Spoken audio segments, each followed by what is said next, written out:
Wah, ya Allah, ya Allah. Benyamin Netanyahu dilaporkan berteriak histeris di ruang komando bawah tanah setelah menyaksikan rekaman langsung yang memperlihatkan rudal balistik Iran menembus atap bunker komando pusat Israel. Dalam rekaman yang sama, ledakan susulan dikonfirmasi menewaskan Menteri Pertahanan Israel yang saat itu berada di dalam kompleks tersebut bersama sejumlah pejabat militer tingkat tinggi. Insiden ini terjadi saat sistem peringatan dini Israel masih aktif dan ruang komando sedang menjalankan fungsi pengendalian operasi.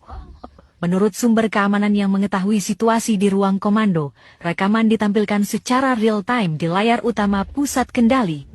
Gambar menunjukkan lintasan rudal balistik yang berhasil melewati lapisan pertahanan udara, menghantam langsung struktur atap bunker, lalu diikuti ledakan internal yang menyebabkan kerusakan berat pada ruang operasi inti.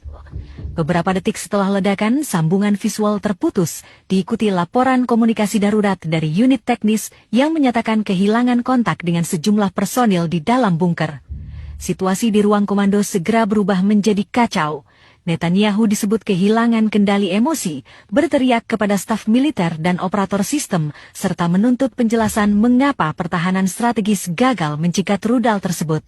Sumber yang sama menyebutkan bahwa teriakan itu terjadi di hadapan para jenderal dan pejabat keamanan, memperlihatkan tekanan ekstrim yang dialami pimpinan politik Israel saat menyadari pusat komando paling sensitif berhasil ditembus.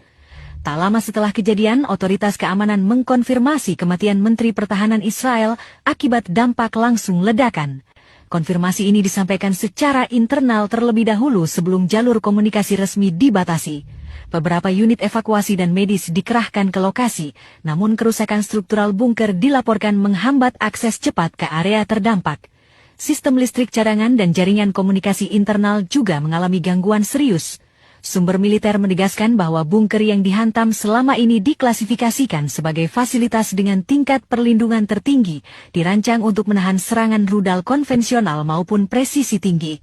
Fakta bahwa rudal balistik Iran mampu menjebol atap fasilitas tersebut langsung memicu evaluasi darurat terhadap seluruh doktrin pertahanan Israel. Fokus utama evaluasi diarahkan pada kegagalan lapisan pertahanan berlapis, termasuk radar, pencegat jarak jauh, dan sistem komando respon cepat. Di tingkat pemerintahan, peristiwa ini memicu status siaga nasional. Beberapa rapat kabinet darurat dijadwalkan ulang, sementara pengamanan terhadap pejabat tinggi diperketat. Media domestik menerima instruksi pembatasan informasi tertentu, sementara militer meningkatkan sensor komunikasi terkait lokasi fasilitas strategis.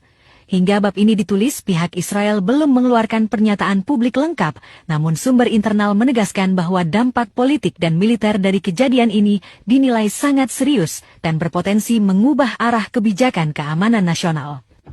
Pasca ledakan yang